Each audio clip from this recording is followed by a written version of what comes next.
Hello, ఏడుండవు బా? Customer దగ్గర. వినిపించలా? ఏడా? కస్టమర్ దగ్గర. ఎన్ని గంటలకు వస్తావు? ఒక అరగంటలో వచ్చేస్తాను. పాప స్కూల్ నుంచి వచ్చేసిందా? వచ్చేసింది. 15 నిమిషాలు అవుతుంది వచ్చి. వచ్చేటప్పుడు మందులు తీసుకొస్తానులేండి. అదే అవి ఎర్ర మాత్రలు ఉన్న షుగర్వి ఆ, అయిపోయినాయి, తీసుకునిరా. సరే సరే. సరే ఉంటా.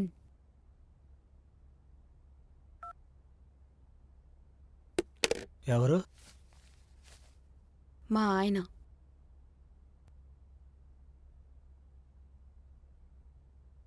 నువ్వు చేస్తున్న పని గురించి మీ ఆయనకు తెలుసా? హా, తెలుసు.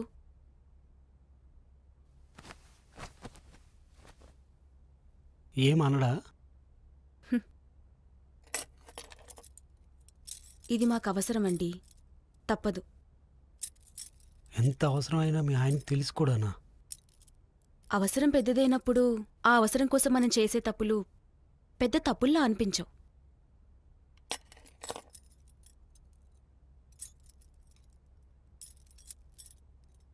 ఏంటి అంత అవసరం?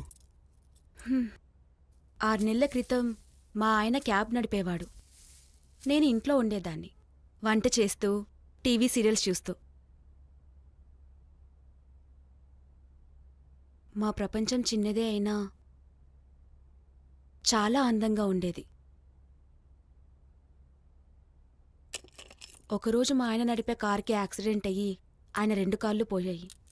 అప్పట్నుంచి ఆయనతో పాటు మా ఇల్లు కూడా నడవడం ఆగిపోయింది. మా ప్రపంచం చిన్నదే అయినా అవసరాలు పెద్దవైపోయాయి. ఇంటి అద్దె, పాప ఫీజు, ఆయన మందులు, మేం తినే సామాను, అన్నిటికీ డబ్బులే కదండి కావాలి. నేను చదువుకున్న 10వ తరగతి మా అవసరాలు తీర్చేంత సంపాదించలేకపోయింది. అందుకే తప్పో ఒప్పో నేనిందులోకి దిగాను. తన వైఫ్ వేరే వాళ్ళతో ఇలా చేస్తుంటే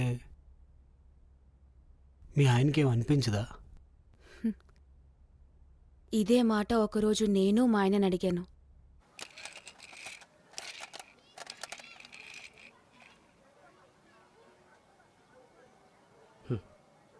నా దృష్టిలో నువ్వు ఎప్పటికీ పతివర్తవమ్మే.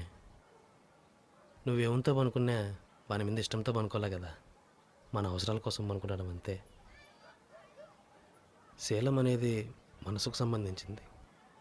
ఒక మొగనిగా అది నేను అర్థం చేసుకోలేదంటే నేను జడిపిన నేత కానీ నువ్వు కాదు.